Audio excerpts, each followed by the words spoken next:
2022년 11월 11일 새벽 기도회를 시작하겠습니다. 사도신경으로 신앙을 고백하겠습니다. 전능하사 천지를 만드신 하나님 아버지를 내가 믿사오며 그 외아들 우리 주 예수 그리스도를 믿사오니 이는 성령으로 잉태하사 동정녀 마리게 나시고 본디오 빌라도에게 고난을 받으사 십자가에 못 박혀 죽으시고 장사한 지 사흘 만에 죽은 자 가운데서 다시 살아나시며 하늘에 오르사 전능하신 하나님 우편에 앉아 계시다가 저리로서 산자와 죽은 자를 심판하러 오시리라. 성령을 믿사오며 거룩한 공예와 성도가 서로 교통하는 것과 죄를 사하여 주시는 것과 몸이 다시 사는 것과 영원히 사는 것을 믿사옵나이다. 아멘. 시편 찬송가 144장 찬양하겠습니다. 시편 찬송가 144장 시편 73편 23절로 28절의 말씀을 가사로 지어진 시편 찬송입니다. 144장입니다.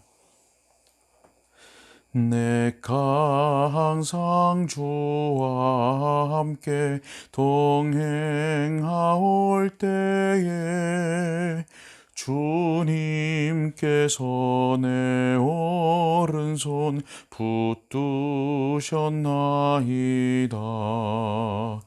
나를 주의 교훈으로 늘 인도하시고 후일에는 영광으로 날 영접하시리. 하늘에는 주님 외에 누가 있으리요. 땅에서도 주밖에는 사모할 자 없네.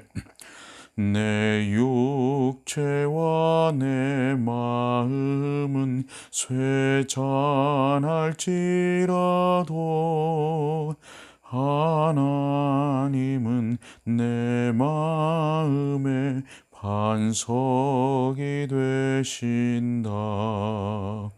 하나님 가까이 함이 나에게 복이라. 내가 주의 모든 행사 전파하리이다. 아멘. 하나님 말씀은 출애굽기 27장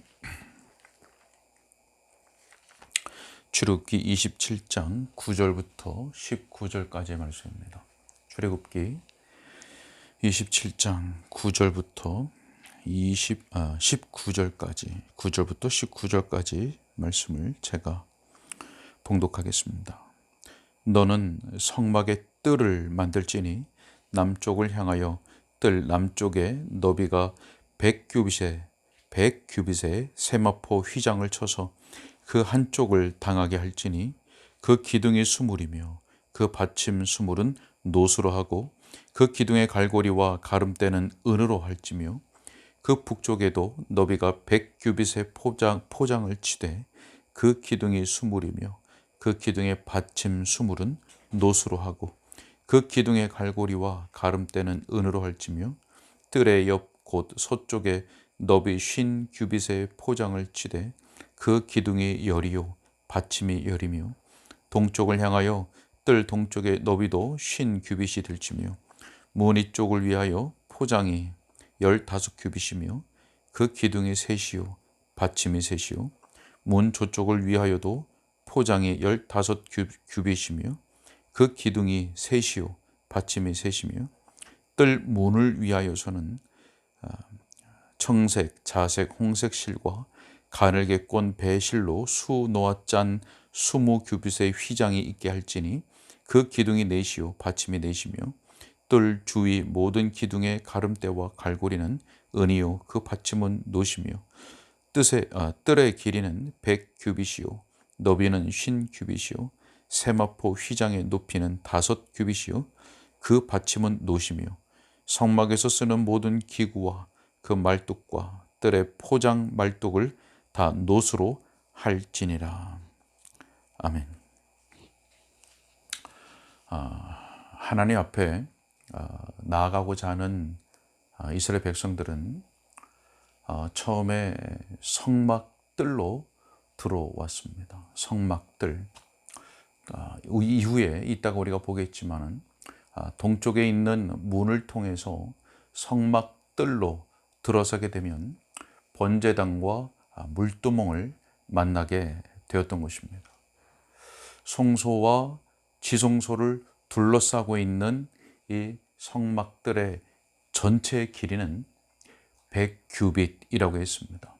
한 규빗이 약 45cm 정도이니까 그 길이가 45m인 것이고 너비가 50규빗이라고 했으니까 그것이 22.5m 정도 되는 성막들이었던 것입니다.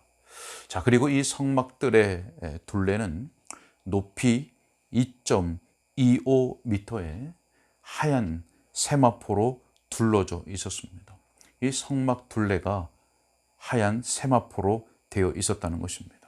자, 그리고 그 세마포 휘장은 60개의 놋 기둥에 걸려서 늘어져 있었습니다.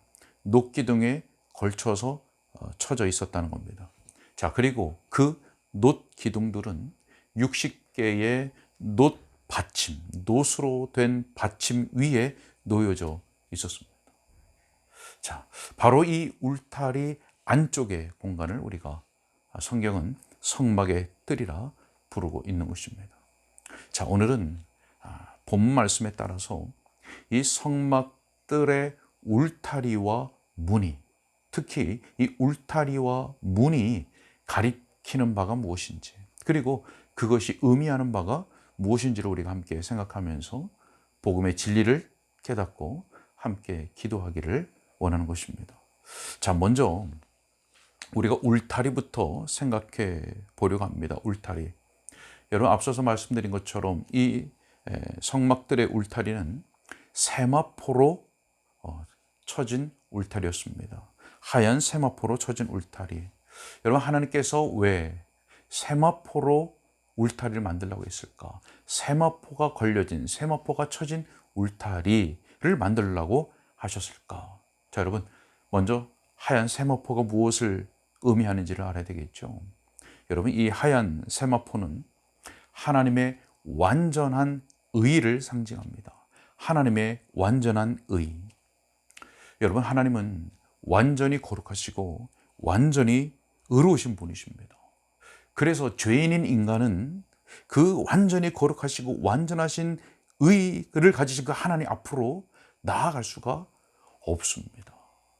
죄인이 그 거룩하신 하나님, 완전히 의로우신 그 하나님 앞에 나아가는 것이 허락되지 않는 것입니다. 여러분, 바로 이것을 가르쳐 주는 것이 하얀 세마포로 된 울타리입니다.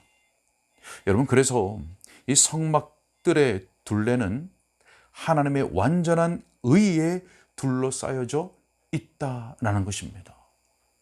이 울타리의 둘레는, 성막의 둘레는 하나님의 완전한 의로 둘러싸여져 있었던 것입니다. 자, 여러분, 그런데 이러한 하나님의 완전한 의가 담겨져 있는 것이 무엇입니까? 바로 율법입니다. 하나님의 완전하신 거룩함, 그리고 완전하신 그 의가 담겨져서 그 이스라엘 백성들에게 주어진 것이 바로 율법입니다. 자, 여러분, 그러면 하나님께서 인간에게 요구하시는 것이 무엇입니까? 완전한 순종입니다. 여러분, 그래서 율법은 완전한 순종을 요구하는 것입니다. 자, 그런데 만약 단 한 가지의 죄라도 범한다면, 완전한 순종을 요구하는데 그것이 율법인데 단 하나의 죄라도 범한다면 어떻게 됩니까? 범법자가 되는 것입니다. 여러분, 야고보서 2장 10절 말씀에 보게 되면 누구든지 온 율법을 지키다가 그 하나를 범하면 모두 범한 자가 되나니, 단 하나만 어겨도 모든 것을 범한 자와 같은 범법자가 되는 것입니다. 여러분, 무슨 말입니까? 율법을 지키는 것으로 구원에 이를 수 있는 사람은 단 한 사람도 없다라는 것이라고 하는 것입니다. 여러분, 로마서 3장 20절 말씀에 보게 되면 이렇게 말씀합니다. 그러므로 율법의 행위로 그의 앞에 의롭다 하심을 얻을 육체가 없나니, 없답니다. 율법의 행위로 의롭다 하심을 받을 육체가 없다라고 말씀하시면서 무엇이라고 말씀합니까? 율법으로는 죄를 깨달음이라. 여러분, 율법은 죄로 인해서 내가 얼마나 비참한 상태에 처해 있는가라고 하는 그 자신의 모습을 발견하게 하는데 목적이 있는 것입니다. 이것이 율법의 목적입니다. 그래서 율법에는 정죄, 너 죄인이야, 너 죄로 인해서 비참한 상태에 있는 죄인이야, 그것이 너의 상태요, 그것이 너의 모습이야 라고 하는 그 정죄만 율법에 있을 뿐이지 죄 용서는 율법에 없습니다. 여러분, 그래서 결국 율법은 우리를 그리스도에게로 인도하는 몽학 선생인 것입니다. 갈라디아서 3장 24절 말씀을 보게 되면 이같이 율법이 우리를 그리스도께로 인도하는 초등교사, 이전의 개역 한글에서는 몽학 선생, 지금의 개정성경에서는 초등교사라고 합니다. 초등교사가 되어 우리로 하여금 믿음으로 말미암아 의롭다 함을 얻게 하려 함이라. 율법이 우리를 그리스도께로 인도하는 초등교사가 되어서 우리로 하여금 믿음으로 의롭다함을 얻게 하는 것, 저는 이것이 율법인 것입니다. 여러분, 율법은 하나님께로 가는 길이 결코 아닙니다. 아무리 인간이 선행을 많이 하고 자신의 의의를 쌓고 뛰어난 도덕성을 가지고 있다 할지라도 그것은 하나님의 완전하신 의 앞에 서보면 그것은 더러운 누더기와 같습니다. 우리의 의는 하나님의 완전하신 의 앞에서 더러운 누더기와 같은 것입니다.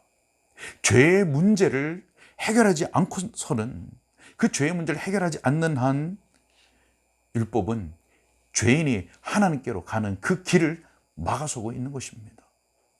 여러분, 그래서 결국 하나님의 완전한 의를 상징하는 이 하얀 세마포 울타리는 곧 율법을 의미하는 것이고, 그 울타리에는 이렇게 쓰여져 있는 것과 같은 것입니다.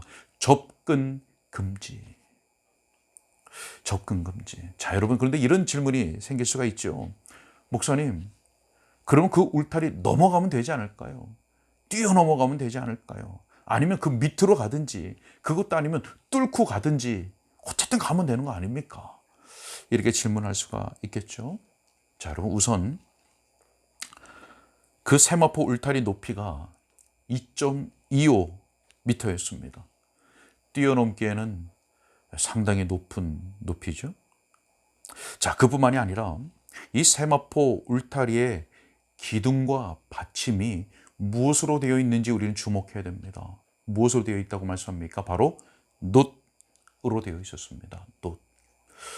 여러분, 놋은 앞 시간에도 말씀드렸다시피 놋은 심판을 상징합니다. 자, 여러분, 어떤 심판입니까? 자, 앞에서 말했던 그런 방법들, 넘어가면 되지 않을까, 밑으로 가면 되지 않을까, 뚫어가면 되지 않을까, 이렇게 말하는 모든 방법들, 세마포 울타리를 넘어가려고 하는 자들에게 내려질 심판을 상징하는 겁니다. 우리가 좀 이따 보겠지만 하나님께서 마련해 놓으신 단 하나의 문, 그 문으로 들어가지 아니하고 울타리를 넘어가려고 하는 모든 자들에게 내려질 심판을 상징하는 것이 바로 놋입니다. 요한복음 10장 1절 말씀에 보게 되면 내가 진실로 진실로 너희에게 이르노니 문을 통하여 양의 우리에 들어가지 아니하고, 양우리에 들어가지 아니하고 다른 데로 넘어가는 자는 절도며 강도요. 문을 통하여 들어가지 아니하고 다른 데로 넘어가는 자는 절도며 강도라고 말씀합니다. 여러분, 죄인은 완전하신 하나님의 의를 만족시켜 드릴 수 있는 방법을 찾아야만 합니다. 하나님의 그 공의를 만족시켜 드릴 수 있는 방법을 찾아야 합니다. 자, 그러나 그 방법은 인간 안에, 인간 자신 안에 없습니다. 인간 스스로 만들어낼 수도 없습니다.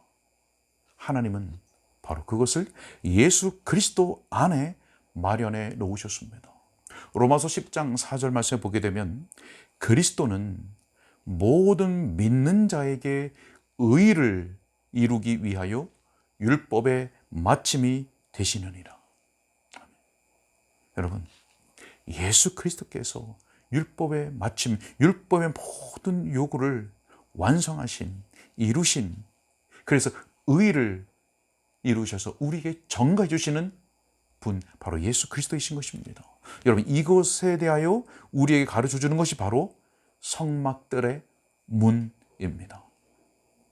자, 여러분, 성막들 안으로 들어가려고 하는 사람은 반드시 문을 통해서 들어가야만 했습니다. 이 성막들에 있는 문, 이 문은 유일한 단 하나의 문이었습니다. 여러분, 이 문은 네 가지의 색으로 되어 있었습니다. 하얀 세마포, 백색, 그리고 그 위에 수를 놓았던 청색, 자색, 홍색이었습니다. 여러분, 이 색깔들은 이미 앞에서 살펴봤던 대로 자색은 왕으로서의 예수 그리스도를 가리킵니다. 그리고 홍색은 희생제물로서 피 흘려 돌아가신 그 희생하신 예수 그리스도를 가리킵니다. 그리고 청색은 하늘로부터 보냄을 받은 완전한 하나님으로서의 예수 그리스도를 상징합니다. 그리고 백색은, 흰색은 완전한 인간으로서 완전히 의로우신 예수 그리스도를 상징하는 것입니다. 여러분, 성막의 이 문, 누구를 의미하는 겁니까? 누구를 가리키는 겁니까? 바로 하나님께 나아가는 유일한 문이신 바로 그 예수 그리스도. 그리고 구원을 위한 오직 단 하나의 길인 바로 우리 주 예수 그리스도를 의미하는 것입니다. 요한복음 14장 6절에서 예수님께서 이렇게 말씀하십니다. 예수께서 이르시되 내가 곧 길이요 진리요 생명이니 나로 말미암지 않고는 아버지께로 올 자가 없느니라. 바로 하나님께 나아가는 유일한 길이신 예수 그리스도이십니다. 또 요한복음 10장 9절 말씀을 보게 되면 내가 문이니 누구든지 나로 말미암아 들어가면 구원을 받고 또는 들어가며 나오며 꼴을 얻으리라. 여러분, 예수님 당시에 네 가지의 부류의 사람들이 있었습니다. 유대인, 또 헬라인, 로마인, 그리고 그리스도를 믿는 자, 네 부류가 있었습니다. 그런데 누구든지 원하는 자는 모두가 들어갈 수 있는 문, 그 문이 바로 예수 그리스도이십니다. 성막들의 문은 단 하나 뿐이었지만 들어오기를 원하는 자는 누구든지 들어올 수 있는 그런 문이었습니다. 마찬가지로 주 예수 그리스도와 그를 믿는 믿음을 가진 자는 누구든지 들어갈 수 있는 문, 바로 그 문이 예수 그리스도이신 것입니다. 말씀 맺으러 갑니다. 이런 질문을 여러분들에게 드려야 하겠습니다. 여러분은 오직 하나의 문, 오직 하나의 길을 통해서 들어오신 것이 맞습니까? 오직 그 하나뿐인 문, 오직 하나님께서 마련해 놓으신 단 하나의 그 길을 통해서 들어오신 것이 맞습니까?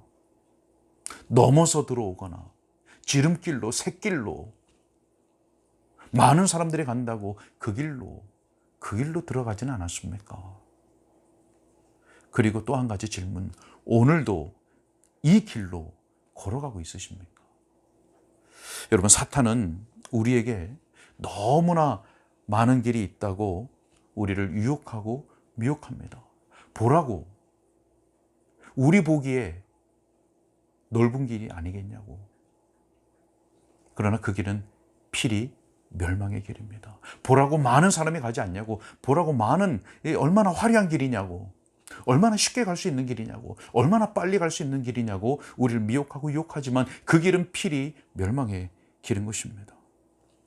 여러분, 절대 자신의 행위나 자신이 가진 그 신앙심 자체나 또는 머리에만 머무는 그런 지식들, 또 자신의 어떤 도덕성, 절대로 이런 것들을 의지하는 것으로 하나님께 인정받을 수도 없고 절대로 그 앞에 나아가려고 해서도 안 되는 겁니다. 오직 예수 그리스도와 그분의 보혈의 공로를 믿고 의지하는 것 외에는 다른 길은 없습니다.